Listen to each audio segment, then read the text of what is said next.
Hi, everybody. Welcome to another episode of Senior Jail. I hope you're having a nice afternoon.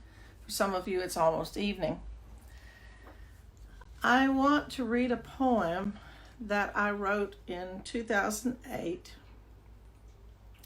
after I had been on a medicine walk in Lake Wallowa, Oregon. It's one of the beautiful, beautiful places to go. And the poem is called Mother Earth is in Transition.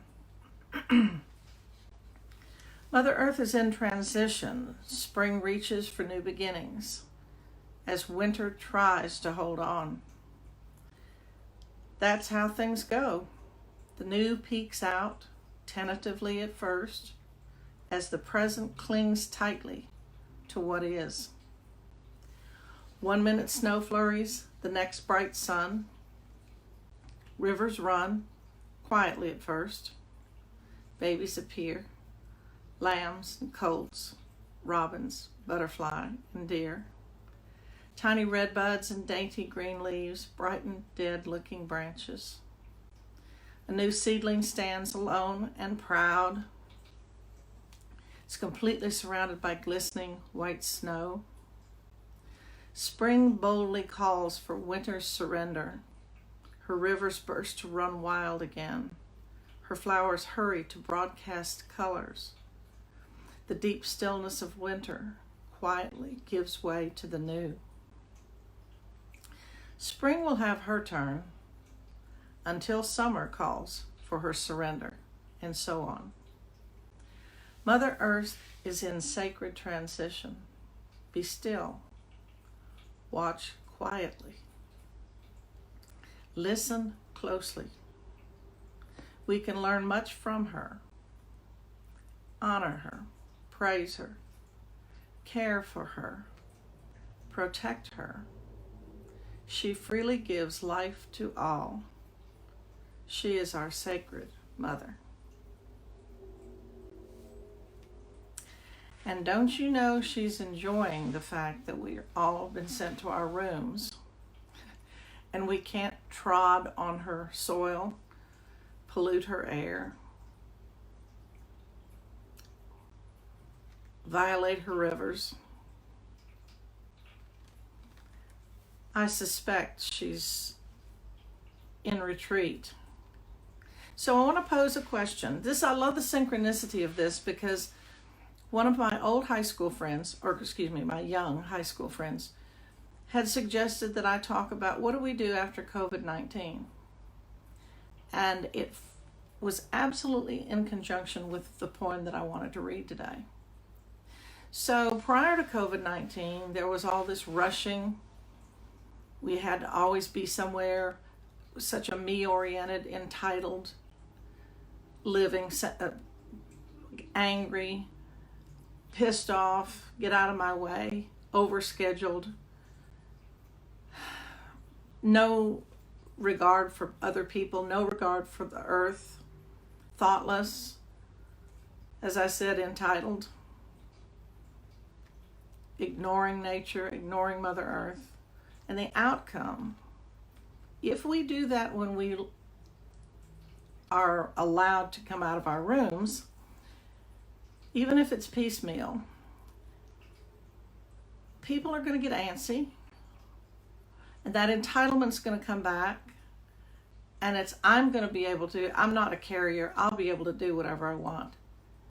And we're going to have a resurgence of this virus. But, and I'm talking to myself as much as I am to anybody else, because nothing gets me madder than a bunch of entitled people. And I just would rather say, F you than deal with them. But if we emerge from this and we go out slowly, peacefully, not thinking just about ourselves, but how my individual actions and behavior impact other people and impact the earth and impact community as a whole. If I think about how my actions have a ripple effect, and I start thinking about coexisting,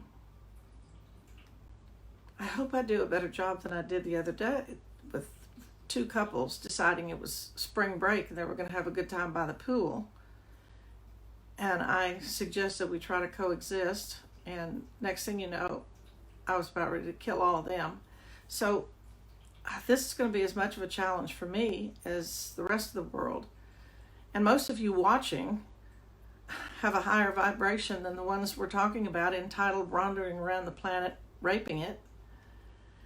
So I think our answer is going to be to sit with Mother Earth, to make sure we are in nature and watching her every day and asking her how she does this.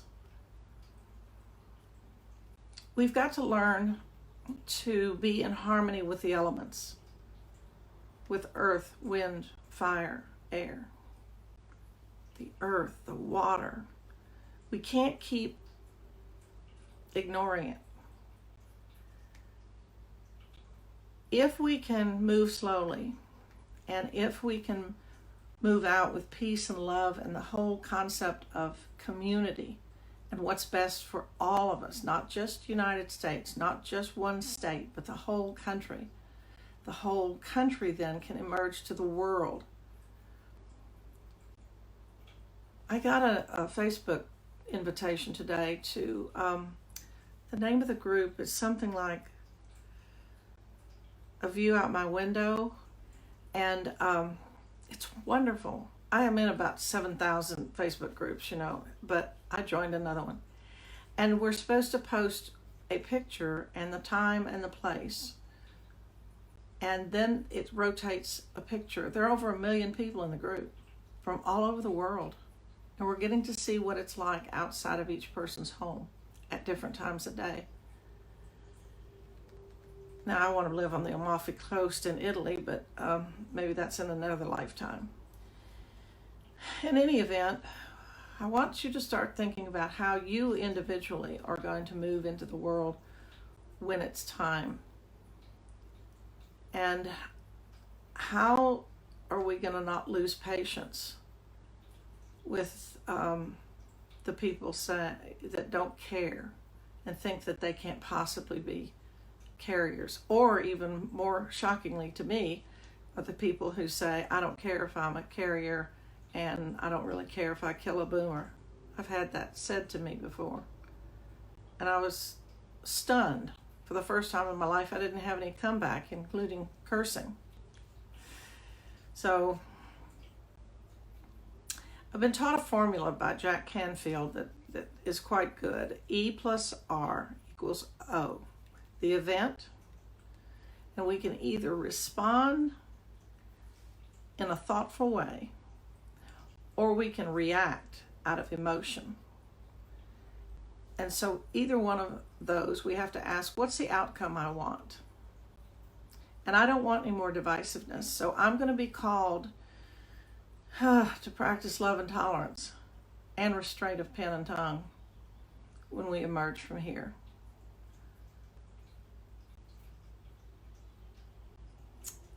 It's a sobering thought and a protective thought.